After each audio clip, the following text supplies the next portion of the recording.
en una zona de baja sismicidad, ¿para qué vamos a utilizar este tipo de dispositivos? De ninguna manera, ¿no?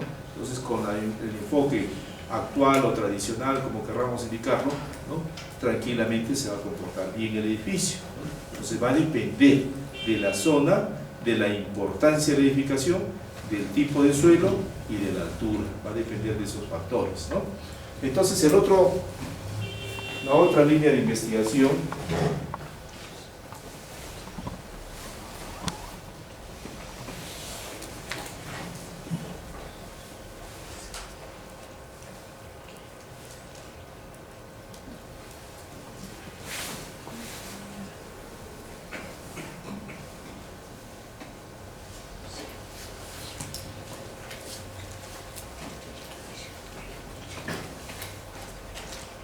número 5,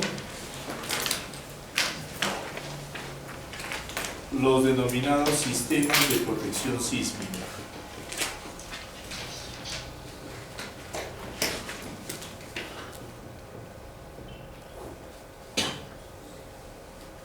Sistemas de protección sísmica. En estos sistemas de protección sísmica tenemos dos.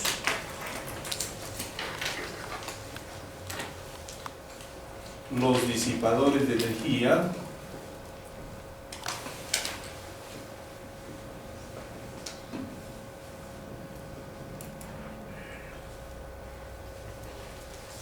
dentro de estos disipadores hay diversos tipos de disipadores de energía, pero ¿cuál es su función principal? Su nombre lo indica: disipar la energía, absorber parte de la energía.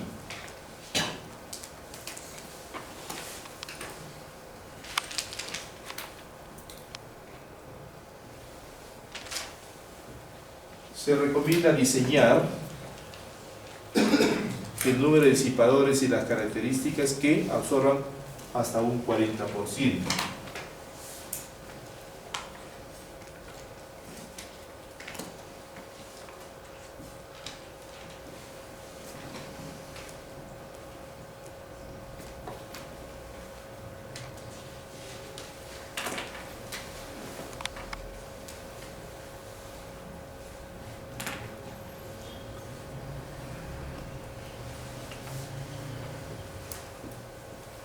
Absorber la energía.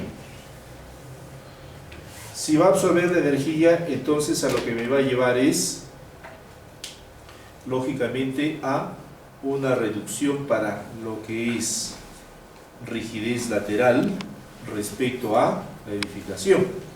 Mas no se podría indicar de que el disipador va a absorber cortante, ni tampoco se podría indicar que el disipador absorbe fuerza axial. No están capacitados para eso, ¿no?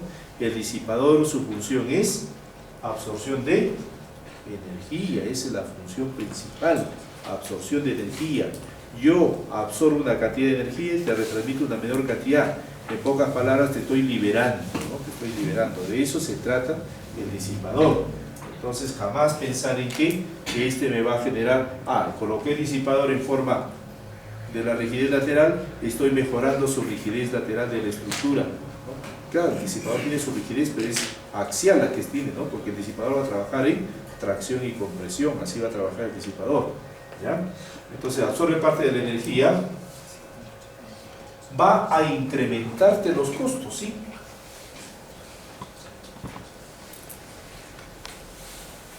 Incrementa costos de obra aproximadamente hasta un 20%. Me va a incrementar los costos de obra. Entonces diríamos, pero si me va a incrementar los costos de obra referente o relacionado con lo que es netamente el uso de las placas, ¿para qué lo voy a utilizar si me va a incrementar los costos de obra? Pero lo que pasa es que con el enfoque con placas vas a tener de todas maneras daños en sismos severos, ¿no?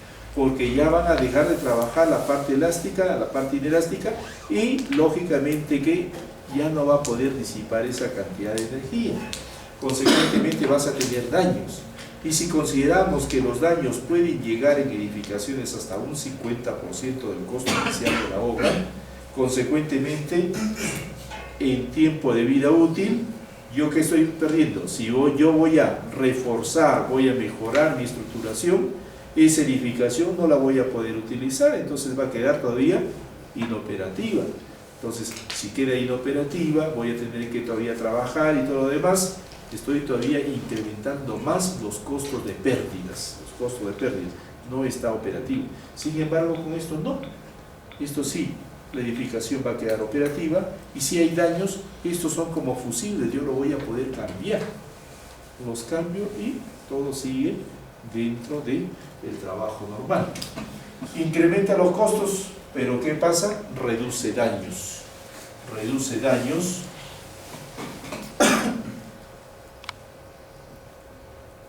Y el edificio continúa operativo. Perfecto, me reduce daños y continúa operativo. ¿Qué más voy a tener con este disipador? ¿No? Me va a reducir los desplazamientos laterales.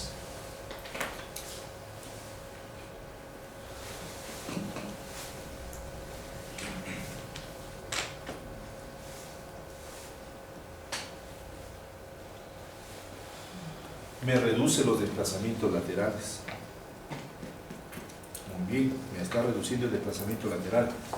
¿Y qué pasa con el periodo de vibración? Cuando son los viscoelásticos, los periodos de vibración se mantienen igual como si estuviese sin disipador. Entonces uno diría, ¿y qué pasó? ¿Por qué se mantiene igual? No se ha incrementado, no ha reducido los periodos, sin embargo, los desplazamientos sí lo está reduciendo, porque su función no era eso de periodo, sino su función era energía, una vez más, ¿no? Entonces los periodos de vibración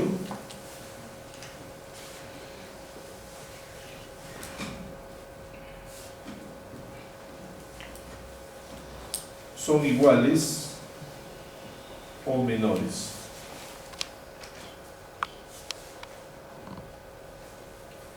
El disipador va a trabajar en forma axial.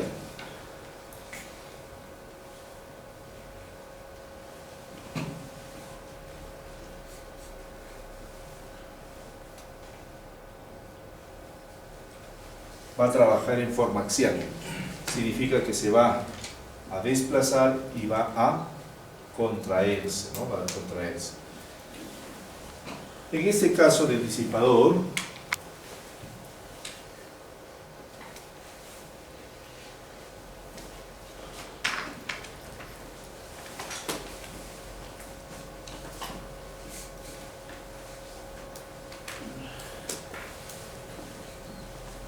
lo que yo tengo, cómo ubicarlos: vista frontal,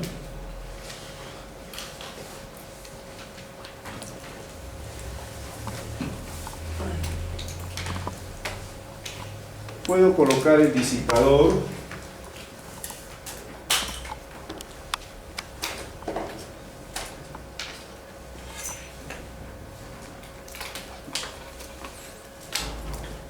en forma de diagonal. Ahí está, su característica es de un amortiguador, ¿no?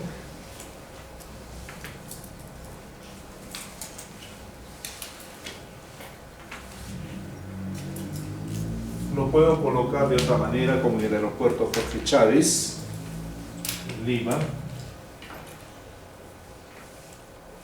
tipo chevron, y acá está el disipador.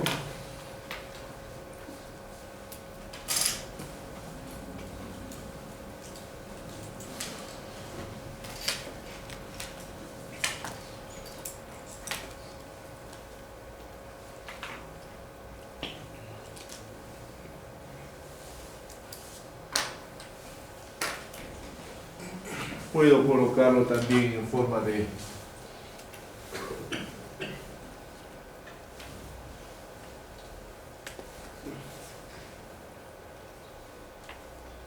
diagonal.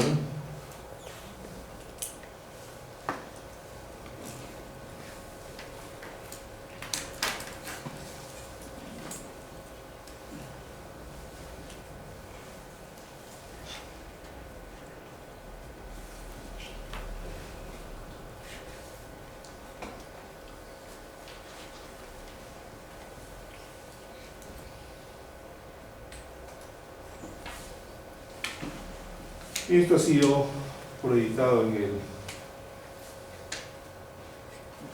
edificio de Gerpal, en Lima. Así está en el aeropuerto Jorge Chávez.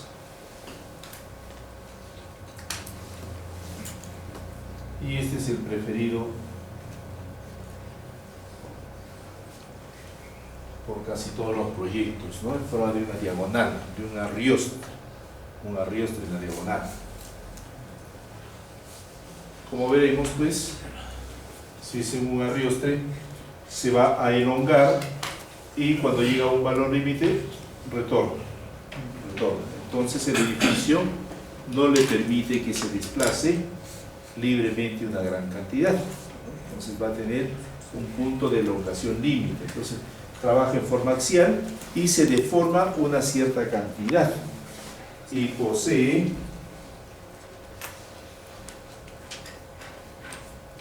deformación límite.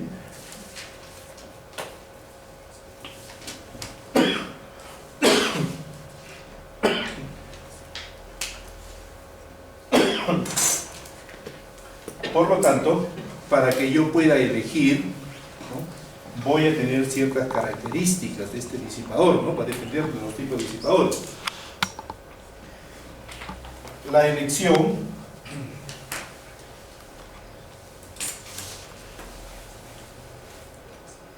se realiza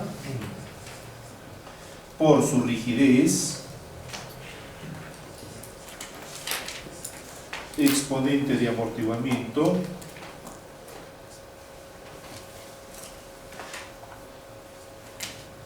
y coeficiente de amortiguamiento. Para unos, ¿no? Para otros se tiene el radio postfluencia, el exponente postfluencia, o se va a depender de qué tipo de disipadores. Los disipadores comerciales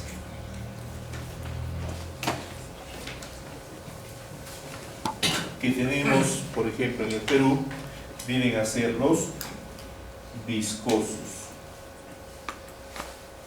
marca Taylor, son los que se están importando, viscosos, marca Taylor. Viscoso significa que tiene un líquido interior de fluido viscoso, y ese líquido interior va a ser casi como un pistón, se alarga y luego va a tener a la compresión, ¿no?, los viscosos, ¿no? Entonces, ese es el que se está hoy en día importando en el país. Pero hay otros disipadores, los viscoelásticos, hay los de fricción y hay los de plastificación, ¿no? Hay más disipadores. La empresa que hoy en día están proveyendo en el país son dos preferentemente, una es CDB y la otra es Disipa, ¿no?, del grupo Prisma. La de CDB tiene una web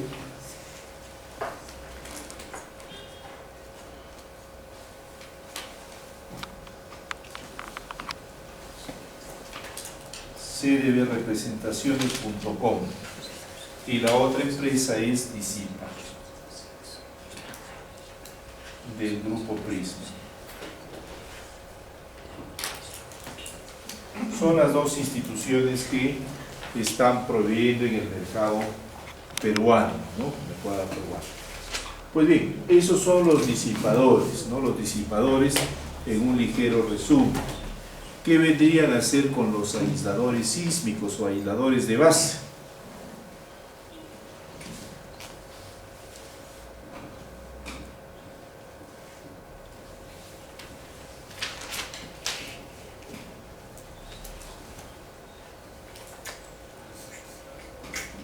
Su nombre lo indica, están aislando la base, como estamos observando acá en este gráfico, ¿no? Acá tenemos una edificación empotrada perfectamente, en la cual post sismo tenemos bastantes daños, y la otra edificación utilizando su aislador en la base, y tiene que quedar una holgura que puede ser de 30 a 40 centímetros, es decir, el edificio tiene que estar independiente. ¿Cuál es la ventaja entre el disipador versus el aislador? Que en el disipador yo puedo hacer cualquier número de pisos, número 1. En el aislador no, máximo de 10 pisos, ¿no? Que en el disipador, ¿no? En el disipador lo que yo voy a tener son periodos cortos. En el aislador voy a tener periodos largos, 2 a más segundos, hasta 4 pueden llegar, ¿no? Pero ¿cuál es su función? El disipador no me es necesario que lo aísle el edificio, en el aislador sí, porque se va a mover, se va a desplazar la base, entonces va a tener que quedar libre, 30, 40 centímetros para que pueda desplazarse. ¿Qué es lo que sucede con el aislamiento? El aislamiento, lo que tenemos que el edificio, si lo estamos notando, se mueve como un bloque completo. Por lo tanto, el control de derivas va a ser siempre OK. ¿Va? Como que no se va a sentir el movimiento sísmico. Reducción de daños, notoriamente.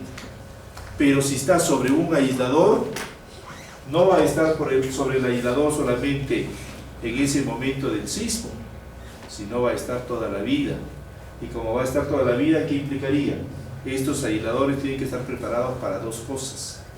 La primera, para la carga vertical durante toda su vida útil, y la segunda para absorción del efecto sísmico, ¿no? Del efecto sísmico, ¿no? Entonces, los aisladores de base. La función es la misma, absorción de energía.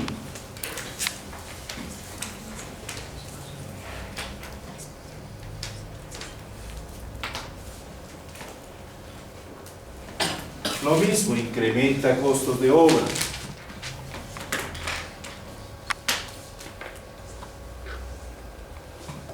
En este caso se llega a incrementar hasta un 40%, ¿ves?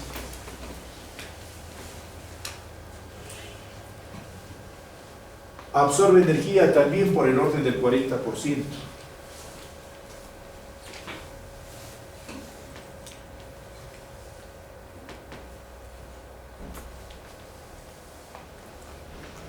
¿Va a reducir los daños? También.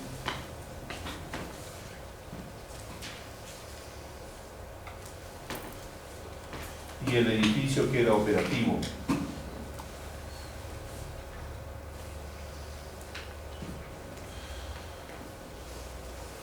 Los desplazamientos laterales y el periodo de vibración. El periodo de vibración es alto.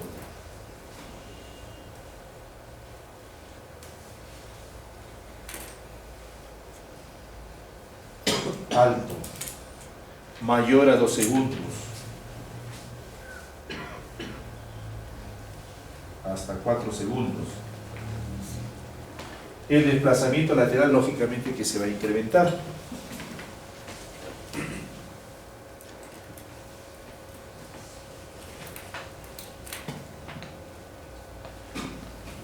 Las fuerzas de diseño se van a reducir.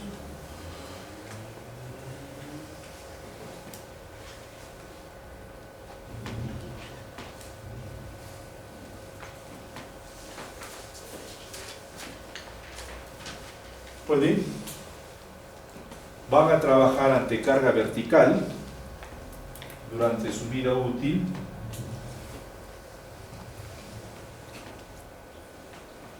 Ante carga vertical y ante el sismo.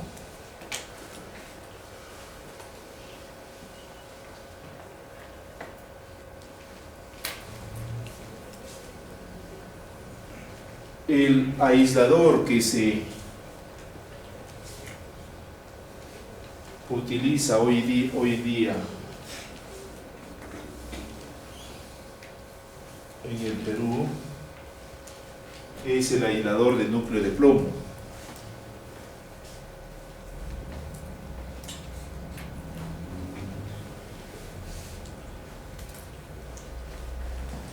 Es el aislador de núcleo de plomo.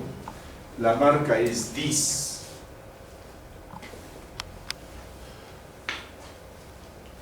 En síntesis, las marcas que se están utilizando en el Perú son marcas, una de las mejores marcas a nivel mundial, ¿no? La que se están utilizando. Y en este núcleo de plomo, también los mismos representantes son las dos cosas. En este núcleo de plomo, acá está el núcleo de plomo, el caucho con unas planchas metálicas, este núcleo de plomo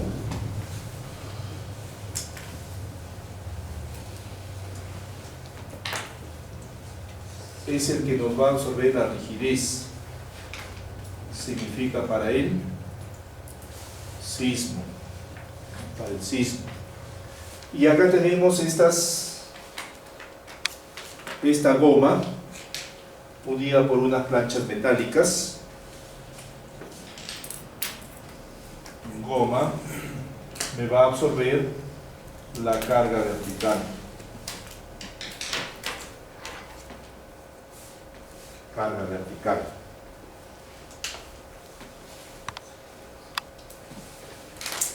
La diferencia entre uno y otro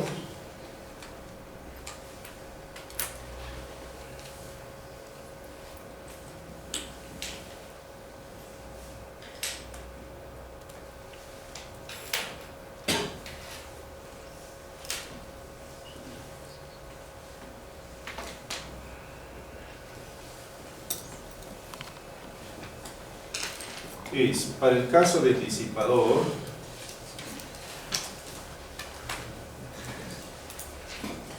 y el aislador. Para el disipador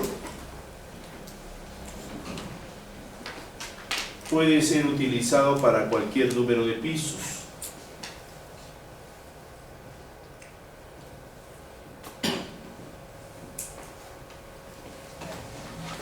En el otro, en el aislador, máximo 10 pisos. En el disipador no es necesario que se tenga que aislar el edificio. Pueden existir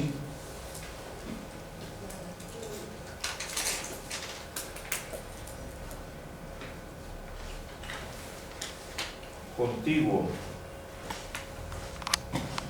En el aislador no, el edificio tiene que estar aislado porque se va a desplazar lateralmente.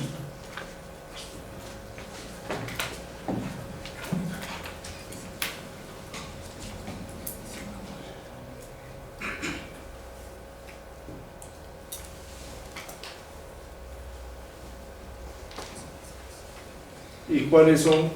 Esas son las principales diferencias, ¿no? ¿Cuáles serían las principales correlaciones entre uno y otro?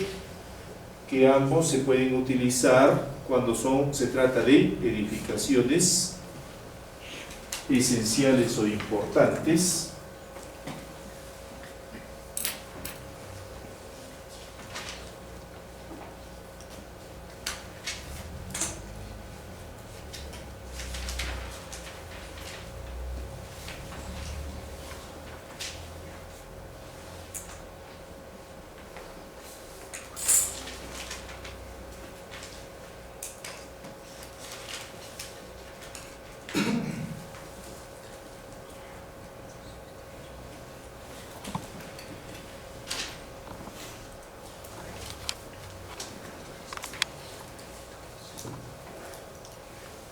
primero, cuando se traten de edificaciones esenciales o importantes.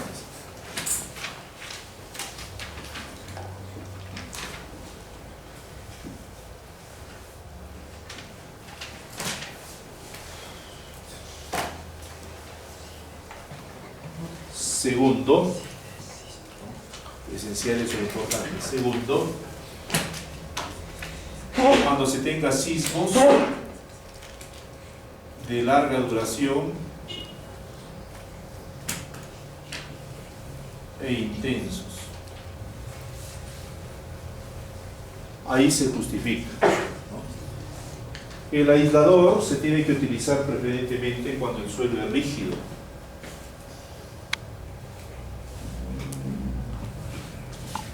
El disipador, suelo rígido o intermedio.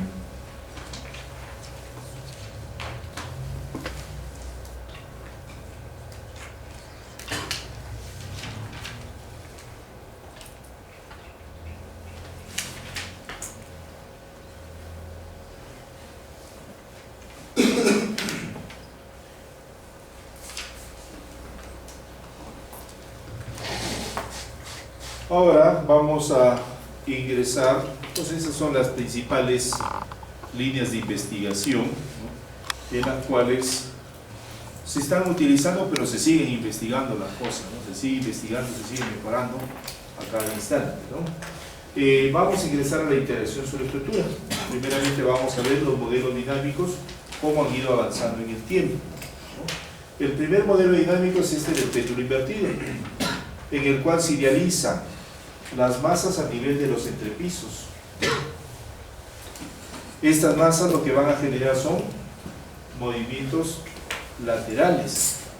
Lo haría en un plano XZ y lo puedo hacer esto también en un plano YZ, ¿no? Entonces tendría la masa en Y. Consecuentemente vamos a tener para dos direcciones mutuamente perpendiculares. La rigidez de cada una de estas barras viene a ser igual a la rigidez equivalente de todo el piso. Entonces, después que se calcula, es muy fácil para calcularlo, ¿no? Muy fácil. Pero después de calcularlo, ¿qué tendríamos como deficiencia? Primero, ¿no?, de que yo voy a tener mis diagramas de fuerzas internas y mis desplazamientos. Los desplazamientos son muy diferentes a los que voy a obtener considerando, lógicamente, una estructura en 3D. Las fuerzas internas voy a tener que redistribuirlas de acuerdo a su rigidez. También me va a generar un sobredimensionamiento. No se puede realizar, no describía la interacción sobre estructura. Entonces miremos los modelos dinámicos, ¿no? Cómo han ido avanzando en el tiempo.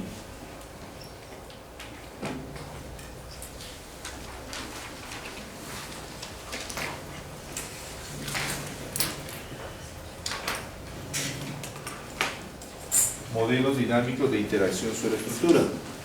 El primer modelo que se empezó, lógicamente, que no es de interacción, es el péndulo invertido.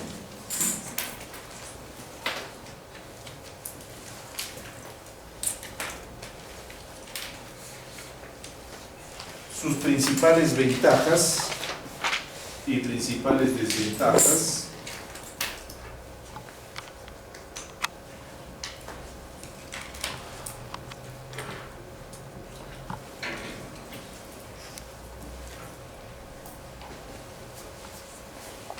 Principales ventajas: que no trabaja en 3D.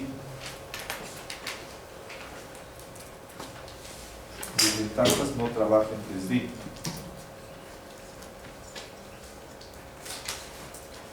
Desventaja: no trabaja en 3D. Y ventaja: es fácil de calcular.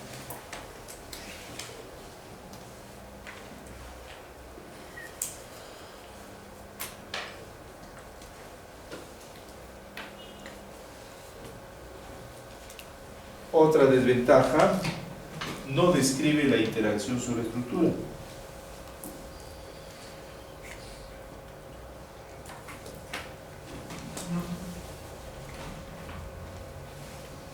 Otra desventaja: sobredimensiona los elementos estructurales.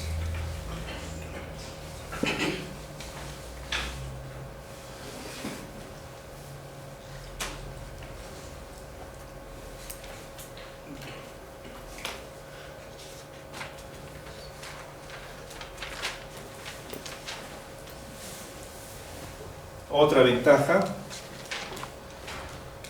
además de fácil de calcular, la rigidez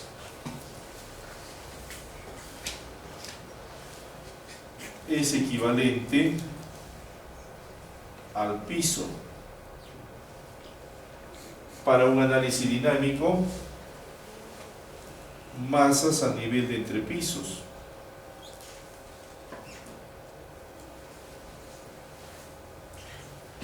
No requiere de ningún software, manualmente se puede realizar todo ello. Luego se inició con la interacción sobre estructura.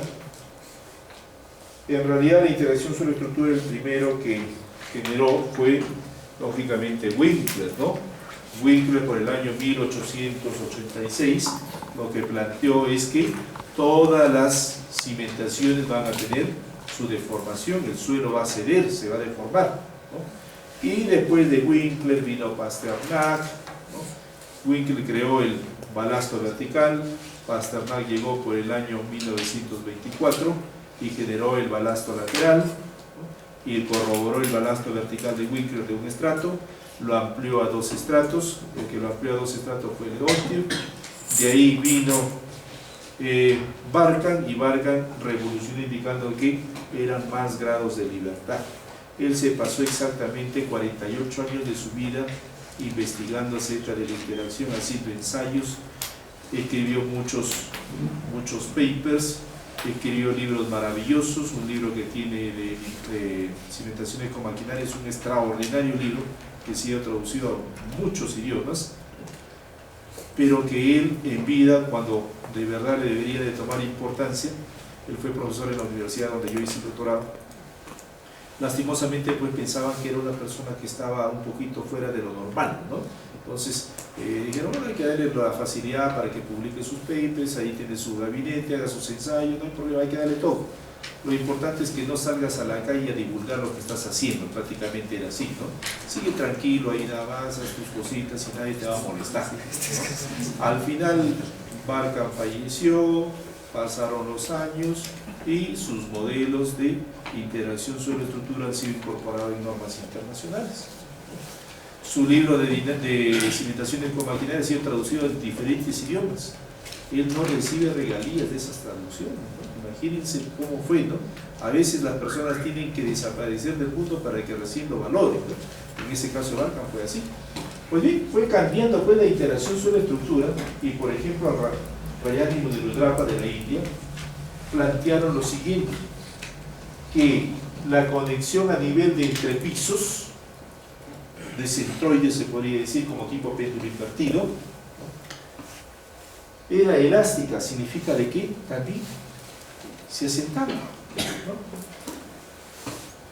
Este es el cimiento, dijo por primera vez, la cimentación tiene una masa, tiene un peso determinado, ¿no? Que está conectado con el suelo, sí, pero tiene un peso, tiene una masa. Esta cimentación se va a desplazar. Para eso tiene un comportamiento elástico de desplazamiento. Pero no solamente se desplaza, sino también amortigua. Amortigua.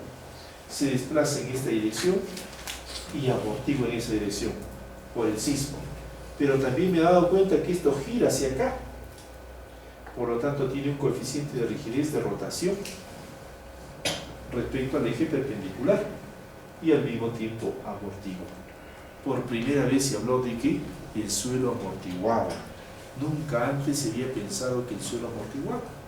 Han pasado los años y entendemos que efectivamente el suelo es un medio y amortigua. Amortigua como tal.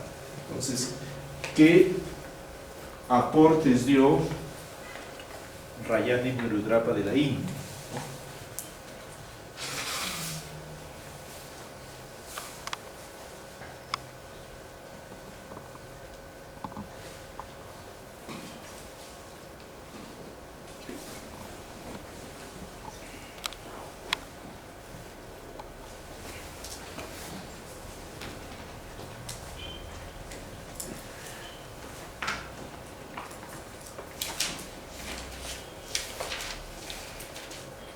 Número 2.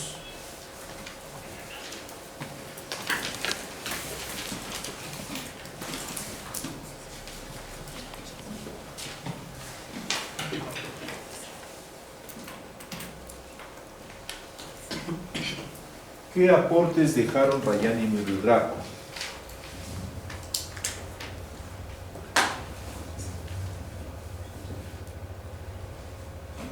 Aportes principales. El comportamiento elástico por la vertical no lo vamos a incluir, pero lo que sí, que se incorporó por primera vez la interacción sobre estructura.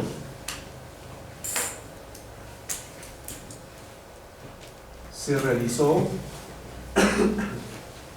un modelo de cálculo.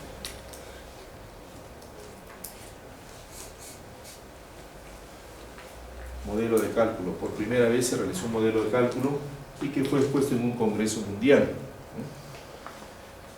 Porque como le digo, el de Barkan, antes de esto, ¿no? Pero quedaba ahí un poquito calladito Barkan, ¿no? Después ya salió con fuerza. Entonces se realizó por primera vez un modelo de cálculo de interacción suelo-estructura, donde se incorporó la masa de la cimentación.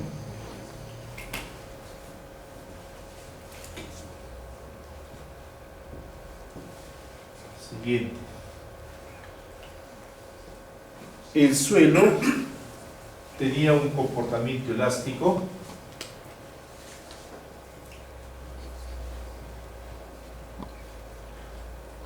y amortigua.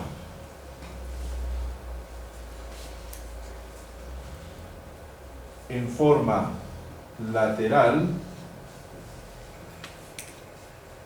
y rotacional.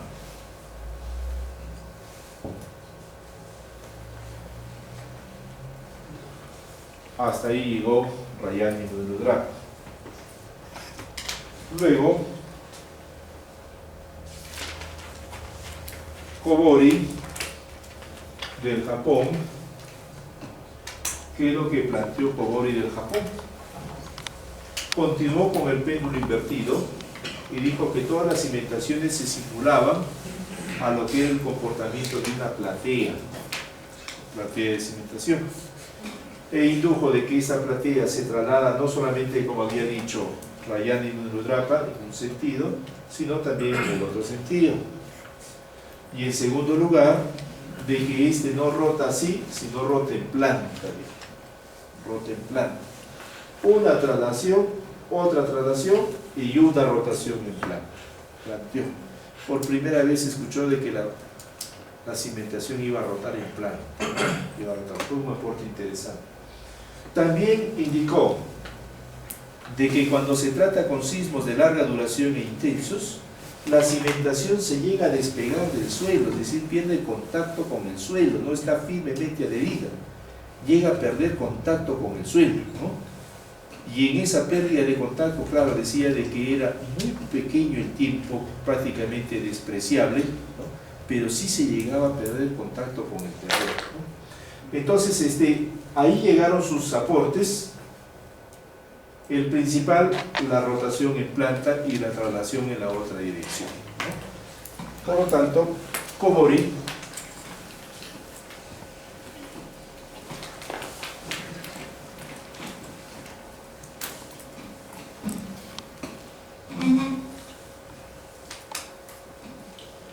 como aportes, primero, que se va a desplazar en dos direcciones, ¿no?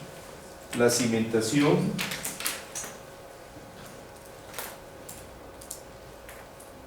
se comporta como una gran platea.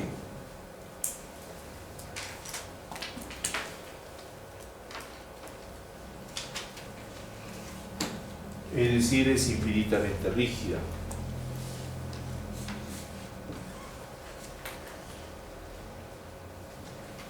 Segundo aporte, se desplaza en X e Y.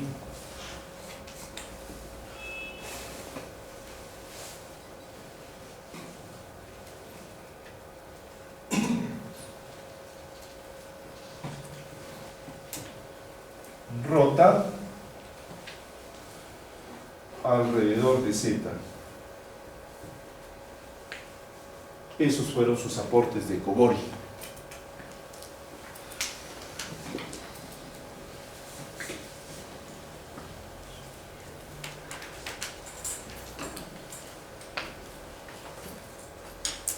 Después de Kobori vinieron Oden y Thomas de Turquía, que plantearon Oden y Thomas como aportes importantes.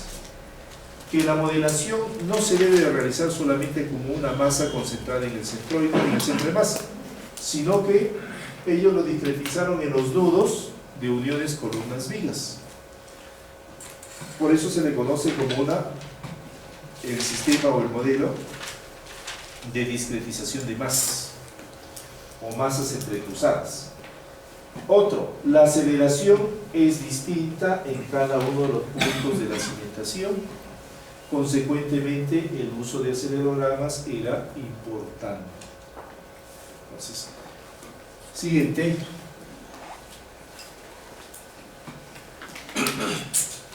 Oden y Thomas de Turquía.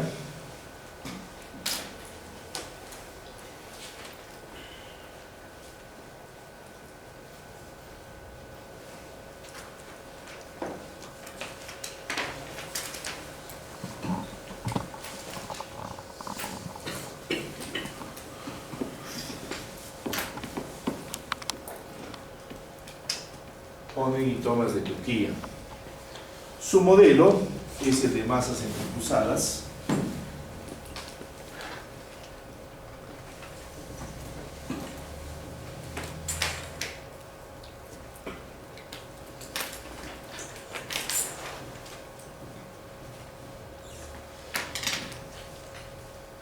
Modelo de masas entrecruzadas ubicadas en los nudos columna viga.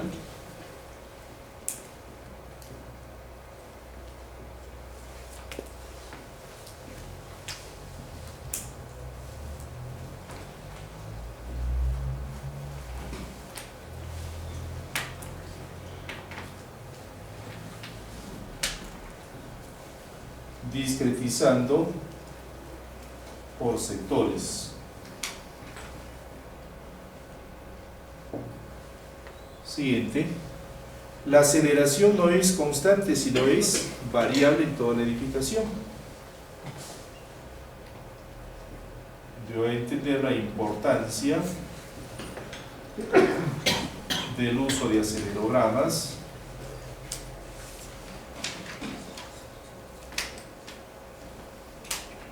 en el cálculo sísmico.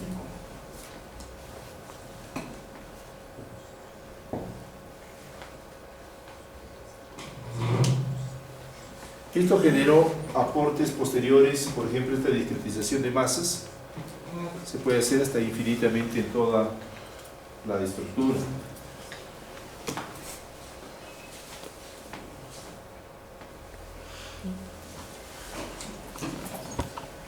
Luego vino el modelo de Virulia, ¿no?, de Rusia, que es lo que planteó un edificio alto con sótano.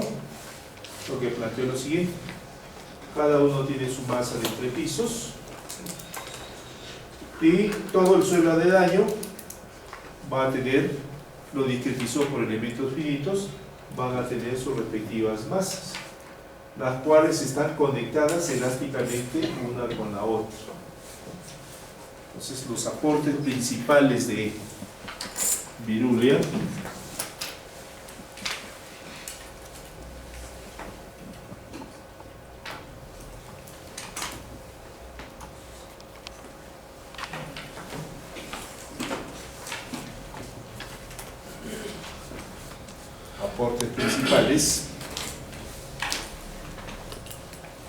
que en el cálculo se incorporó al suelo, se utilizó método de elementos finitos para discretizar las masas del suelo en horizontal y vertical.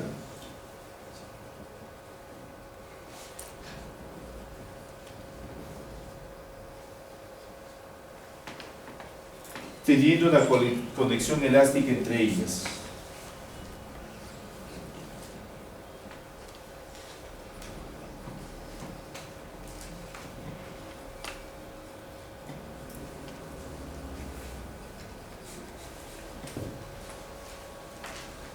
Fue su principal aporte, el principal aporte de Virulia.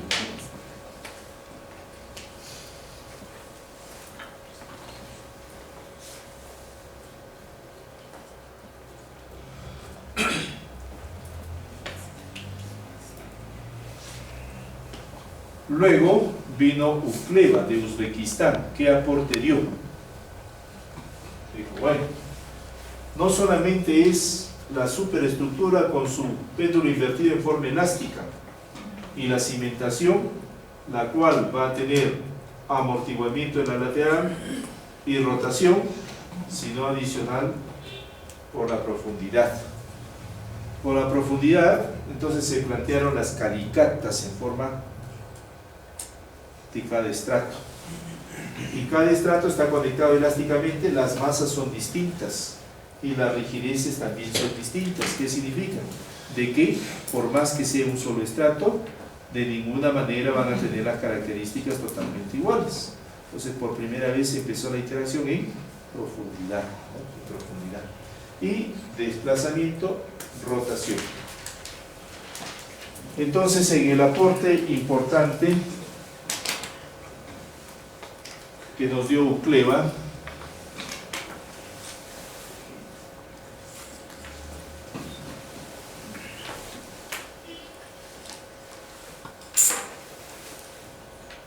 de Uzbekistán,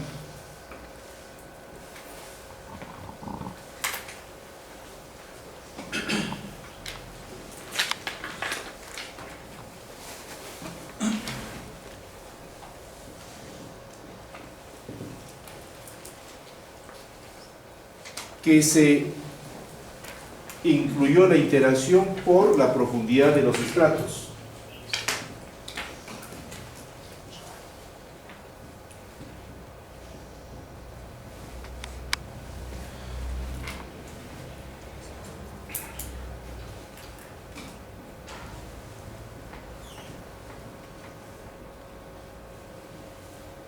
Con masas conectadas elásticamente, con diferentes masas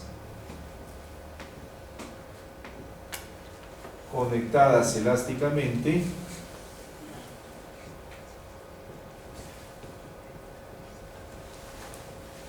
con diferente rigidez.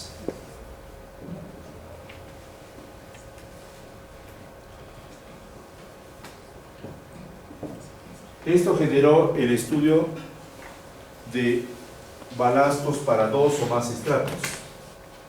Generó investigaciones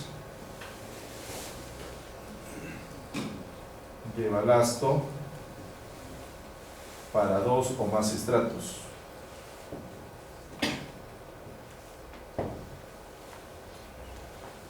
Y con el tiempo se llegó al semiespacio elástico como tal, ¿no?